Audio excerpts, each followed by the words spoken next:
नमस्कार साथियों, स्वागत है आपका कक्षा 11 के अंतर्गत चुनाव और प्रतिनिधित्व के इस क्लास में।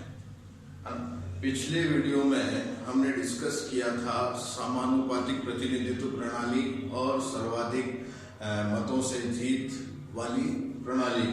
अब देखिए, अब इस समानुपातिक प्रतिनिधित्व प्रणाली का एक तीसरा और जटिल रूप भारत में भी प्रचलित है, जो राष्ट्रपति, राज्यसभा और विधान परिषद के चुनाव में हमें दिखाई देता है। अब देखिए, हम यहाँ राज्यसभा चुनावों में समानुपातिक प्रतिनिधित्व प्रणाली किस तरह से काम आती है उसके बारे में हम थोड़ा डिस्कस कर लेते हैं। देखिए, भारत में इस पद्धति को समानुपातिक प्रतिनिधित्व प्रणाली की एकल संक्रमणीय मत पद्धति या प्रणाली कहा जाता है ना। ये एक इम्पोर्टेंट चीज है कि भारत में समानुपातिक प्रतिनिधित्व प्रणाली को एकल संक्रमणीय मत प्रणाली कहा जाता है। देखिए, अब प्रत्येक राज्य को राज्यसभा की सीटों का एक निश्चित कोटा प्राप्त होता है ना।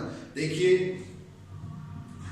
जिस राज्य से राज्यसभा की सीटें या राज्यसभा के जो मेंबर चुनने होते हैं, उस राज्य की जनसंख्या के आधार पर एक निश्चित कोटा निकाला जाता है। फिर ये तय किया जाता है कि किस राज्य से कितने सदस्य राज्यसभा के लिए चुने जाएंगे, है ना। कि भाई, जैसे जिस राज्य की जितनी जनसंख्या है उस जनसंख्या के अनुपात में निकाला जाता है। ठीक है, जैसे हमारे राजस्थान राज्य की जितनी जनसंख्या है उस जनसंख्या के अनुपात में निकाला गया है कि राज्यसभा में इतने सदस्य होंगे। तो राजस्थान की राज्यसभा से सदस्य संख्या 10 चुनी जाती है ना। 10 मेंबर्स होते हैं, 10 सदस्य राज्यसभा में राजस्थान का प्रतिनिधित्व करते हैं।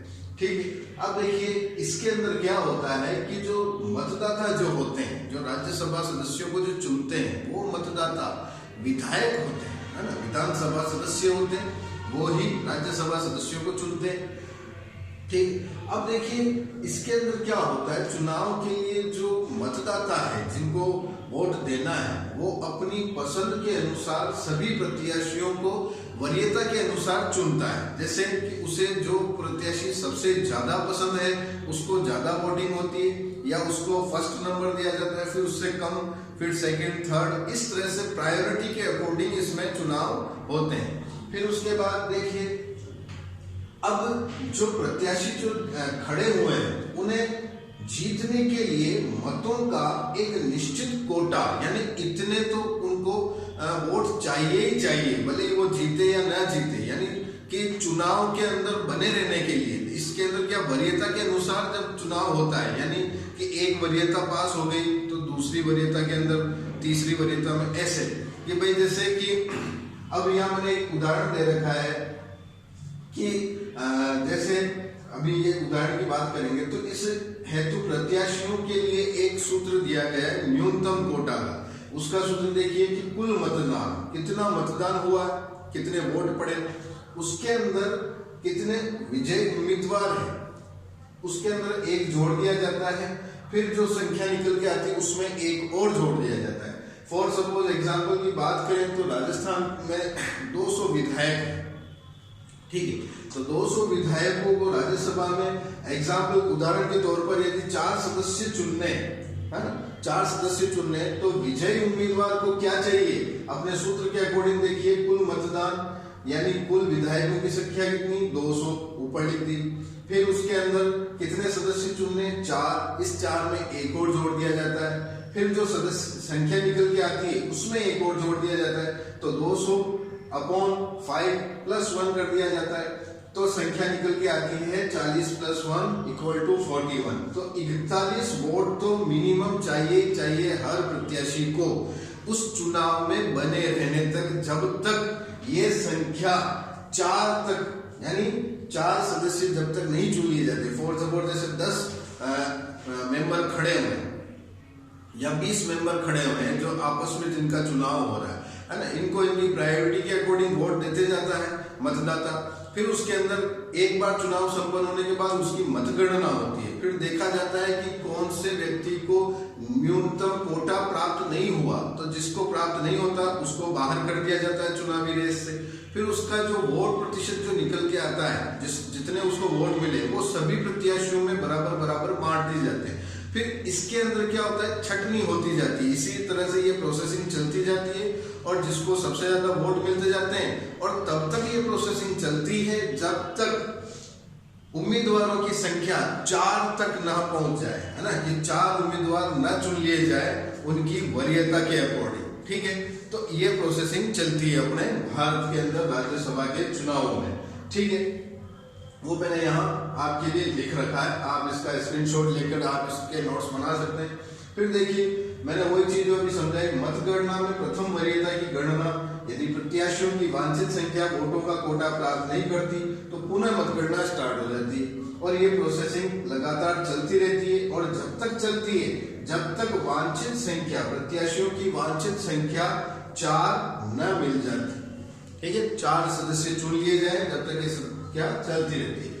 ठीक है, अब देखिए ये जो प्रणाली है, समानुपातिक प्रतिनिधित्व की प्रणाली जो है, ये संसदीय प्रणाली के लिए उपयुक्त नहीं है। क्यों? क्योंकि इसके अंदर क्या होता है कि जीतने वाले व्यक्ति को स्पष्ट बहुमत नहीं मिलता, उसको उसकी वरीयता के अकॉर्डिंग ही चुना जाता है, इसलिए बहुमत के अभाव के लिए अभाव होता है, इसलिए ये प्रणाली उपयुक्त नहीं है।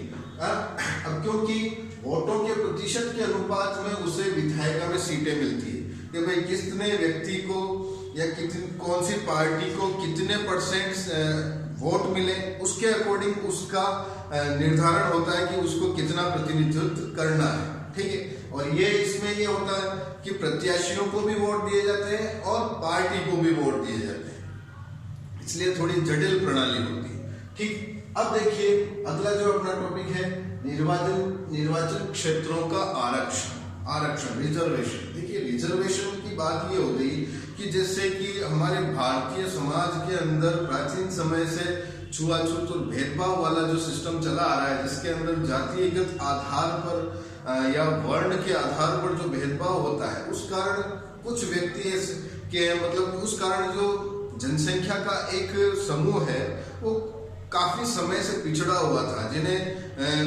उनको जागरूकता के अभाव में वो कभी आगे नहीं आ पाए, तो उनके लिए कुछ आरक्षण का प्रावधान हमारे संविधान में किया गया है ना।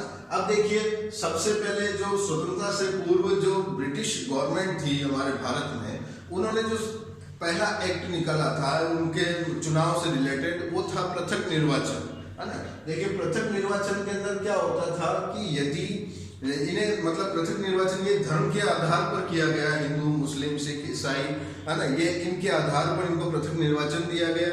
इसके अंदर यूं था कि जैसे यदि किसी समुदाय विशेष का व्यक्ति अगर चुनाव लड़ रहा है तो उस व्यक्ति को उसी संबंधित समुदाय का ही व्यक्ति वोट डाल सकता है, उसके अलावा और कोई दूसरा व्यक्ति उसे वोट नहीं डाल सकता किसी दूसरे धर्म से संबंधित। तो इस तरह का जो सिस्टम पहले किया था ये ब्रिटिश गवर्नमेंट ने किया था। इससे क्या हुआ कि इससे ब्रिटिश गवर्नमेंट ने अपने स्वार्थ की सिद्धि की कि भाई कि फूट डालो राज करो वाली सिस्टम की, भाई ये भारतीय एकता के अंदर एक तरह से हम कह सकते हैं कि एकता को खंडित करने जैसा एक प्रावधान था।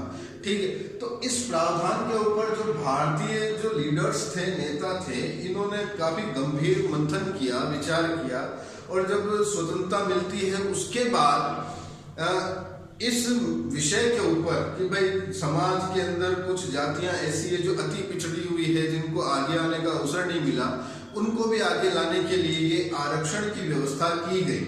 और इस व्यवस्था को प्रारंभ में 10 वर्ष के लिए ही रखा गया, और उसके बाद फिर जो अमेंडमेंट होते गए, संविधान संशोधन होते गए, तो उन संशोधनों से इस आरक्षण व्यवस्था को और आगे बढ़ाते गए। तो अभी तक की जानकारी में इसे 2010 तक की व्यवस्था तक लागू किया गया, उसके बाद और संविधान संशोधन के अंदर इनके अंतर्गत बातें होती गई। ठीक है, ठीक। अब इसके अंदर क्या होता है कि जैसे सदन के अंदर या विधायिका के अंदर किसी समुदाय विशेष हेतु सीटें निर्धारित की जाती है या उन्हें आरक्षित कर दी जाती है कि भाई इतनी सीटों में से इतनी सीटें तो इस समुदाय की रहेगी या इस वर्ग की रहेगी। अब इसमें देखिए कि जैसे फॉर एग्जाम्पल बात करें तो लोकसभा के अंदर जो सीटें हैं, कुल सीटें जैसे 543 सीटें हैं, इन 543 सीटों में से 79 है ना, 79 सीटें एससी शेड्यूल कास्ट या अनुसूचित जाति के लिए निर्धारित कर दी गई या आरक्षित कर दी गई कि इतनी सीटों पर तो केवल आरक्षित वर्ग, केवल अनुसूचित जाति वाले व्यक्ति ही बैठेंगे या वो ही उनका प्रतिनिधित्व करेंगे। और जो एसटी वर्ग है, जैसे अनुसूचित जनजाति वर्ग है, उनको 41 सीटें दी गई, 41 सीटें कि इतनी सीटों का प्रतिनिधित्व अनुसूचित जनजाति वाले व्यक्ति करेंगे। ठीक, अब ये जो कार्य है, ये कार्य, ये निर्णय कौन लेता है? ये एक स्वतंत्र संस्था है, परिसीमन आयोग। ये संस्था इसके सीटों का निर्धारण करती है, निर्णय लेती है कि इतनी सीटों पर इतनी जनसंख्या के अनुपात में ये आरक्षण मिलेगा। ठीक है, और इस परिसीमन आयोग का गठन कौन करता है? इसका गठन राष्ट्रपति करते हैं। ठीक, अब देखिए इस परिसीमन आयोग का काम क्या है कि ये चुनाव आयोग के साथ मिलकर काम करते हैं और प्रत्येक राज्य की जनसंख्या के अनुपात में एससी और एसटी, अनुसूचित जाति और अनुसूचित जाति जनजाति के अनुपात निकाला जाता है और उस अनुपात में फिर आरक्षण दिया जाता है उस संबंधित वर्ग को। ठीक है, अब देखिए नेक्स्ट जो अपना टॉपिक है, स्वतंत्र व निष्पक्ष चुनाव। किसी भी देश की शासन व्यवस्था को सफल होने के लिए वहां की चुनाव प्रणाली स्वतंत्र और निष्पक्ष होना जरूरी है, क्योंकि उससे पारदर्शिता बनी रहती है, पक्षपात या भेदभाव का अभाव रहता है।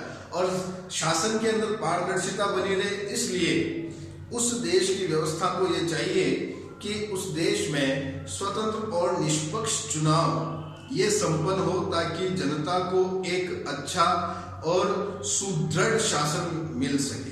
ठीक है, तो आज की क्लास में हमने ये देखा कि राज्यसभा में किस प्रकार इस एकल संक्रमणीय मत प्रणाली का कोटा निकाला जाता है, फिर किस तरह से उनको वरीयता दी जाती है और कम से कम वरीयता वाले की छंटनी की जाती है और उनमें से छांट कर जितने प्रतिनिधि चाहिए उतने प्रतिनिधि तक पुनः मतगणना होती रहती है। फिर उसके बाद हमने पृथक निर्वाचन प्रणाली वाले देखा, निर्वाचन क्षेत्रों में किस तरह से आरक्षण दिया जाता है, स्वतंत्र और निष्पक्ष चुनाव किस तरह से होते हैं।